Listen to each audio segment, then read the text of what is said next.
इस कार्यक्रम के पुण्यार्जक है स्वर्गीय लाला राम किशन दास जैन एवं स्वर्गीय श्रीमती चांदतारी जैन, हौज खास की स्मृति में सपरिवार।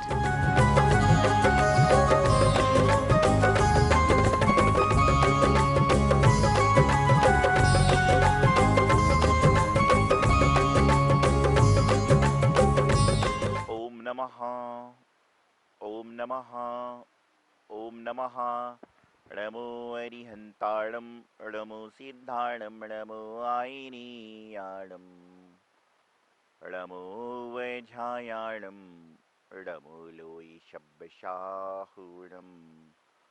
जय बोली अनंतानंत सिद्ध परमेष्टि भगवान की, देवादिविराट श्री आदिनाथ भगवान की, देवादिविराट श्री चंद्र प्रभु भगवान की, देवादिविराट श्री शांतिनाथ भगवान की, चित चमत्कारी चिंतामणि श्री पार्शनाथ भगवान की, शनि ग्रह श्री मुनिसुतनाथ भगवान की, राहु ग्रह श्री नेमिनाथ भगवान की, आचार्य गुरुवर श्री सिद्धांत सागर जी महाराज।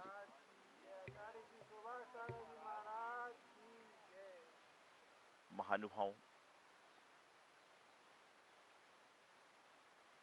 पैर की मोच और छोटी सोच जिंदगी में इंसान को आगे बढ़ने नहीं देती।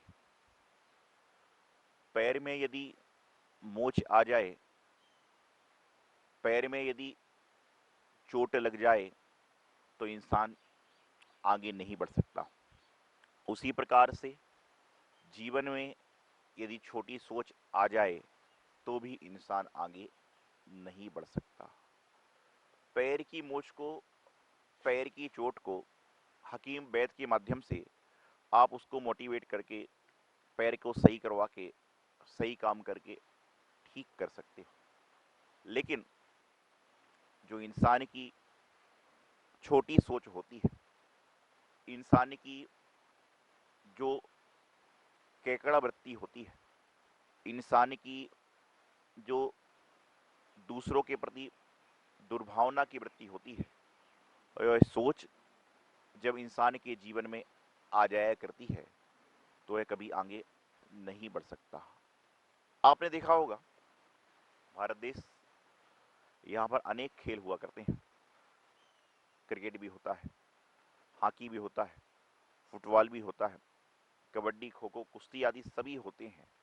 लेकिन यहाँ पर भारत देश में खेल तो अनेक हैं, लेकिन यदि खेल से हटकर देखा जाए तो इस समय इंसान जो कबड्डी का खेल होता है वह खेले ना खेले लेकिन कबड्डी करने में माहिर है। अर्थात एक दूसरे की टांग को खींचना, एक दूसरे को पकड़कर यहाँ वहाँ खींचना, इसमें इंसान बड़ा माहिर हो चुका है।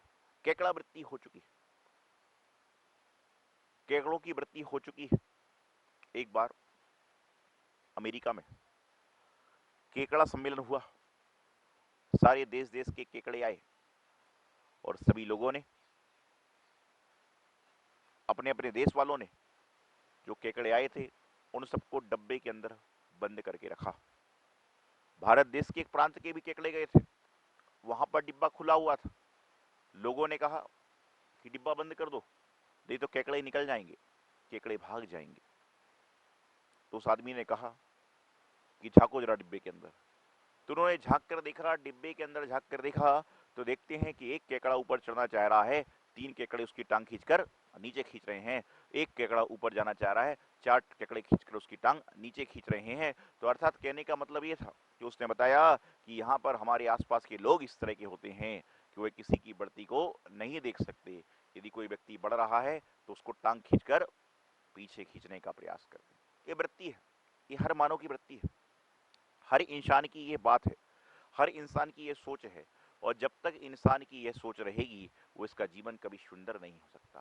कहते हैं जीवन में यदि सोच सुंदर है तो जीवन बहुत ही सुंदर है। जीवन में यदि सोच में खुशबू है तो जीवन में खुशबू है, और जीवन में यदि सरलता है तो सोच भी आपकी सरल हो जाया करेगी। फूल के बाग में आप बैठ जाएं, आपको खुशबू का आनंद नहीं आएगा जब तक आप मन से यह ना सोचो कि ये फूल सुगंधित है। और फूल के बाग में भी बैठकर आप उसमें बुराइयां निकालने लग जाओ कि अरे ये फूल तो सड़ा है, ये फूल तो गला है। अरे भाई, एक सड़े फूल को क्यों देखते हो, आप पूरे बाग को देखो। लेकिन इंसान उस एक सड़े फूल के चक्कर में सारे बाग का मजा खत्म कर देता है, सारे बाग का आनंद समाप्त कर देता है। जिंदगी क्या है? जिंदगी एक खुशनुमा वृक्ष है, जिंदगी एक फलदार वृक्ष है, जिंदगी एक बहता हुआ पानी है, जिंदगी एक जलती हुई आग है, जिंदगी एक ठंडा पदार्थ है। बस अंतर इतना है कि तुमने जिंदगी को कैसे जी लिया और तुमने जिंदगी को कैसे जीने का प्रयास कर लिया। क्योंकि जब तक जिंदगी को आप अच्छी तरह से जीने का प्रयास करते हो, जब तक जिंदगी में आप मुस्कुराने का प्रयास करते हो, जिंदगी में अच्छे विचारों को रखते हो, जिंदगी में अच्छी सोच को रखते हो, तो समझ के चलना कि आपका जीवन उत्तरात बुद्धि करेगा, उत्तरोत्तर बुद्धि करेगा। लेकिन आज वर्तमान में इंसान कहते ना, कोई तन से दुखी है, कोई मन से दुखी है, कोई धन से दुखी है। लोग आते हैं कि दुख कितने तरह के होते हैं, तो कहते हैं कि कोई तन का दुख है, कोई मन का दुख है, कोई धन का दुख है। तन के दुख का इलाज डॉक्टरों के पास है, मन के दुख का इलाज गुरुओं के पास है, मोटिवेशन के द्वारा आप कर सकते हैं। धन का दुख का इलाज आप कमाई करके कर सकते हो, लेकिन इस पंचम काल में एक चौथे नंबर का दुख प्रारंभ हो गया है, जिसका इलाज भगवान के पास भी नहीं, जिसका इलाज धर्म गुरुओं के पास भी नहीं है, जिसका इलाज धर्म जिनवानी के पास भी नहीं है। तन का इलाज है, धन का इलाज है, मन का इलाज है, लेकिन वर्तमान में जो चौथा दुख उत्पन्न हो गया है वह दुख है दूसरों के सुख से दुखी होना। तन से दुखी, मन से दुखी, धन से दुखी तो बहुत हैं, लेकिन दूसरों के सुख से दुखी होने वालों की तो कोई गिनती ही नहीं है। हर व्यक्ति दूसरे से जल रहा है, हर व्यक्ति दूसरे के प्रति विद्वेष भावना रख रहा है, हर व्यक्ति दूसरे के लिए गलत गलत तरह की क्रियाओं को सोच रहा है। अरे आप आचार्य उमा स्वामी जी महाराज द्वारा ग्रंथ रचित तत्वाशुद्ध ग्रंथ को पढ़िए, उन्होंने कितने अच्छी अच्छी बातें सूत्रों में लिखी। छेला लाला ग्रंथ में पंडित दौलत राम जी ने, रतनकरण श्लोकाचार में आचार्य समंतवत स्वामी महाराज ने, इष्टोपदेश में आचार्य पूज्यपाद स्वामी ने, जैन सिद्धांत प्रयुष्का में पंडित गोपाल दास बरिया जी ने। आप विचार करिए, द्रव्य संग्रह के अंदर पंडित नेमीचंद शास्त्री जी ने, आचार्य नेमीचंद जी ने। आपको बता रहा हूं कितने कितने तरह तरह से लोगों ने शास्त्रों को लिखा। आपने शास्त्रों को पढ़ा, ऐसे बहुत से लोग मेरे पास में आते हैं जो गुलिस्तान की बात तो कर सकते हैं, बरगड़ाओं की बात तो कर सकते हैं, प्रवचन सार, समय सार, नियम की सार की बात तो कर सकते हैं, लेकिन यदि मैं उनसे बात करूं कि दूसरों को देखकर आपके मन में कितनी प्रेम की भावना आती है, इस बात का उनके पास कोई इलाज नहीं, कोई जवाब नहीं, कुछ भी नहीं है। क्योंकि कहा जाता है पर उपदेश बहु कुशल तेरे, कि दूसरों को उपदेश देना बहुत सरल है, लेकिन उस उपदेश को अपने आचरण में लाना, अपने जीवन में लाना, अपने जीवन में उतारना बहुत बड़ा मुश्किल कार्य है। आज पढ़ रहे हैं मेरी भावना कि जिसने राग देश का मादिक, जीते सब जग जान लिया। जिसने राग देश का मादिक, जीते सब जग जान लिया। रोज पढ़ते हैं, बहुत से आदमी ऐसे होंगे जो मेरी भावना को, बैराग भावना को, बारे भावना को सब पढ़ते हैं। कहाँ गई चक्री जिन जीता भरत खंड सारा, सब कुछ पढ़ रहे हैं, लेकिन उसके बाद जब मौका आ रहा है तो कहाँ बारह भावना है, कहाँ 16 कारण भावना है, कहाँ बैराग्य भावना है, कहाँ मेरी भावना है। वहां तो सिर्फ बदले की भावना है। इंसान मेरी भावना पढ़े ना पढ़े, इंसान बैराग्य भावना पढ़े ना पढ़े, इंसान बारह भावना पढ़े ना पढ़े, लेकिन इंसान बदले की भावना को छोड़ दे तो समझ के चलना कि उसके जीवन का कल्याण अपने आप हो जाएगा। लेकिन बैराग्य भावना पढ़ने, वही बात हो गई है कि मंदिर में सुन रहे हैं कि पानी छान कर पियो, चींटी की हत्या मत करो, और रात्रि में अनाज खा रहा है, आलू प्याज खा रहा है, तरह तरह के गंदे पदार्थों का सेवन कर रहा है, तो ये किस चीज का है? वही बात हो गई कि मंदिर में गए हैं कि जाना पड़ रहा है। एक व्यक्ति से पूछा गया कि भाई तुम मंदिर रविवार रविवार आते हो, क्या बात है? बोले बस महाराज जी रविवार को छुट्टी हुआ करती। फिर 2-4 दिन बाद फिर पूछा गया, क्या बात है भाई तुम रविवार रविवार ही मंदिर क्यों आते हो और छुट्टी के दिन क्यों? बोले बस महाराज जी बस आ जाया करो। जब एक दिन बाद में फिर पूछा गया तो उसने जवाब दिया, आज रविवार है, आज रविवार है, बंद व्यापार है, इसलिए आना पड़ा। आज रविवार है, बंद व्यापार है, इसलिए आना पड़ा। तो वहां से जवाब आया कि कल रविवार था। वहां से जवाब आया कल रविवार था, बंद व्यापार था, इसलिए तुम्हें आना पड़ा। जब वो आदमी बोलता है कि कल मैं रविवार को आया तो मैंने ये दोहा समझाया, लेकिन आज बुधवार को आया जब ये दोहा क्यों सुनाया पड़ रहा है? जब वो रविवार को तो उसने दोहा सुना दिया कि आज रविवार है, बंद व्यापार है, इसलिए आना पड़ा। तो वहां से जवाब आया कि रविवार था, बंद व्यापार था, आना पड़ा। तो उससे पूछा आज क्यों आए? जब बुधवार को मंदिर गया तो पूछा आज क्यों आए, तो उसका कोई जवाब नहीं था। तो वहां से आवाज आई, आज तू परेशान है, आज तू परेशान है, दिल में दर्द बहुत है। आज परेशान है, दिल में दर्द बहुत है, जीवन में तकलीफ बहुत है। आज तू परेशान है, दिल में दर्द बहुत है, जीवन में तकलीफ बहुत है, इसीलिए आना पड़ा, इसलिए आना पड़ा। सबको पता है कि जिंदगी में, जीवन में दुख है, दर्द है, तकलीफ है, उन सबका मुक्ति का साधन यदि कोई है तो जिनेंद्र भगवान के दर्शन है, गुरुओं की वाणी है, सरस्वती वाणी का सेवन है, उनका पोषण है, उनकी बात को सुनना है। लेकिन इन सबको सुनने के बाद जीवन में आप कितना उतारते हो, यह बड़ा ही महत्वपूर्ण है। जो व्यक्ति अपने जीवन में इन सबको उतार लेता है वही इस जीवन में अपने आप में परमात्मा का, गुरुओं का, जिनवाणी माँ का भक्त कहला सकता है, उनका अनुयायी कहला सकता है। और जो व्यक्ति इन सब को जीवन में नहीं उतारता वह किसका भक्त है? भक्त भी कई तरह के हुआ करते हैं।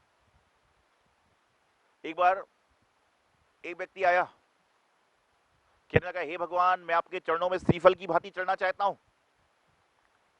एक व्यक्ति आया, कहने लगा हे भगवान मैं आपके चरणों में श्रीफल की भांति चढ़ना चाहता हूं। तो पूछा गया क्यों चढ़ना चाहते हो? बोले कम से कम आपके चरणों में चढ़ूंगा, लोग फोड़ के आपके ऊपर जल तो चढ़ाएंगे। दूसरा व्यक्ति आया कि हे भगवान मैं आपके चरणों में बादाम की भांति चढ़ना चाहता हूं। बोले क्यों? बोले कम से कम लोग आपके पास में आएंगे तो बादाम लेंगे तो फोड़कर खाएंगे तो। एक व्यक्ति आया कि हे भगवान मैं आपके चरणों में खजूर की भांति चढ़ना चाहता हूं। बोले क्यों? कम से कम खजूर ऊपर से नरम तो होता है, अंदर से जरूर कठोर होता है। कि नारियल को देखिए, उसको पहले छीला जाएगा, फोड़ा जाएगा, अच्छा होगा तो उसके बाद में भगवान के चरणों में चढ़ाया जाएगा। बादाम को छीला जाएगा, चढ़ाया जाएगा, उसके बाद में काम होगा। खजूर को ऊपर से नरम देखकर चढ़ाया जाएगा। इतने में एक व्यक्ति आया, बोले हे भगवान मैं आपके चरणों में किसमिस की भांति चढ़ना चाहता हूं। भगवान ने बोला तथास्तु। लोग बोले इतना बड़ा नारियल, इतनी महंगी बादाम, इतना बड़ा नारियल, इतनी महंगी बादाम, इतना बड़ा खजूर, इतना महंगा खजूर जो दुबई से आया है, उन सब के बाद में भगवान के पास से आवाज आ रही है किसमिस की भांति चढ़ जाओ। बोले क्यों? तो वहां से भगवान का उत्तर आया कि जो लोग किसमिस के समान होते हैं वह मेरे प्रिय हैं। जो लोग किसमिस के समान व्यवहार करते हैं वह मेरे प्रिय होते हैं। कि नारियल ऊपर से कठोर है, उसके बाद में नरम है। बादाम ऊपर से कठोर है, उसके बाद में नरम है। खजूर ऊपर से नरम है, बाद में कठोर है। लेकिन किसमिस ऐसी है कि जो ऊपर से क्या, अंदर से क्या, बीच से क्या, हमेशा ही नरम है। और जो मेरे भक्त हैं वह यदि नरम है तो समझ के चलना वह जीवन में कभी गर्म नहीं होंगे। और जो गर्म है वह पता नहीं नरम होंगे कि नहीं होंगे, इसका कोई पता नहीं है। तो जीवन में छोटी सोच को छोड़ें, पैर की मोच को हटाएं तो आप आगे बढ़ जाओगे। नहीं तो संसार में टांग खींचने वालों की कमी नहीं है। आपका पड़ोसी, आपका परिवार का जन, आपका मित्र, आपका संगी, आपका साथी, यह सब किसी ना किसी तरह से मौका देख रहे हैं कि कब मौका मिले और कब वार कर दूं, कब मौका मिले और कब इसका नुकसान पहुंचा दूं। ऐसे बहुत से कम लोग होंगे, ऐसे बहुत कम लोग होंगे जो नुकसान की भरपाई करने को तैयार हैं, नुकसान देने को तो पूरी दुनिया तैयार है। रास्ते में किसी का एक्सीडेंट हो जाए तो मोबाइल से वीडियो बनाने वाले तो हजारों हैं, लेकिन हजारों में से एक दो आदमी ऐसे होंगे जो मोबाइल की वीडियो नहीं बनाएंगे बल्कि ज़िंदगी की वीडियो बनाएंगे, उसको उठाएंगे, गाड़ी में रखेंगे और अस्पताल में ले जाने का प्रयास करेंगे। आज के समय लोग डरते हैं पुलिस केस ना हो जाए, समस्या ना हो जाए। अरे भैया, पुलिस केस भी हो गया तो कोई बात नहीं, लेकिन तुम जिंदगी की रेस तो जीत जाओगे, जीवन की रेस तो जीत जाओगे। तो दुनिया में आपके साथ में कितने लोग हैं यह महत्वपूर्ण नहीं है, बल्कि तुम कितने लोगों के साथ में सच्चे दिल से साथ में हो, यह सबसे बड़ा महत्वपूर्ण कार्य है। तो अपनी ज़िंदगी में, अपने जीवन में सभी तरह से सोच को सुंदर बनाएं, जीवन सुंदर बनेगा। नहीं तो बस वही बात हो जाएगी कि आज रविवार था, बंद व्यापार था, इसलिए आना पड़ा। और जब तुम परेशान होकर जाओगे तो आवाज़ आएगी, तू परेशान था, मन में दर्द बहुत था, इसलिए तुझे आना पड़ा। तो कम से कम जिंदगी में दर्द आए जब जीवन में मंदिर को ना स्थान दें, बल्कि दर्द ना आए इसलिए मंदिर को स्थान दें। छोटी सोच को छोड़ें, पैर की मोच से हटें और जीवन को आगे बढ़ाएं। इति अल्पम। आचार्य गुरुवर सिद्धांत सागर जी महाराज।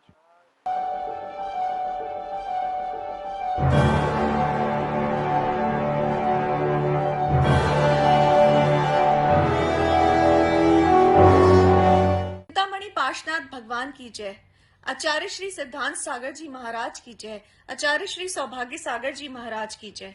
परम पूज्य गुरुदेव बाल योगी आचार्य श्री 108 सौभाग्य सागर जी महाराज की प्रेरणा एवं आशीर्वाद से दिल्ली क्षेत्र में मुनिसुव्रत तीर्थ का भव्य निर्माण कार्य प्रगति से चल रहा है, जहां पर 24 तीर्थंकरों की 24 वेदियों का निर्माण होगा और प्रत्येक वेदी पर 24 भगवान की 7-7 इंच की प्रतिमाएं विराजमान होंगी। एक प्रतिमा को विराजमान करने हेतु सहयोग राशि मात्र 1,24,000 रुपए रखी गई है। आप अपने परिवार की ओर से प्रतिमा स्थापित कर धर्म लाभ ले सकते हैं। यहाँ के जिन चित्तालय में प्रतिदिन विशेष पंचामृत अभिषेक शांति धारा होती है। जो भी महानुभाव अपने या अपने परिवार की ओर से अभिषेक और शांति धारा करना चाहते हैं, वो नीचे दिए गए संयोजकों से संपर्क कर अपना नाम आरक्षित कर पुण्यार्जन कर सकते हैं। इस कार्यक्रम के पुण्यार्जक है स्वर्गीय लाला राम किशन दास जैन एवं स्वर्गीय श्रीमती चांदतारी जैन, हौज खास की स्मृति में सपरिवार।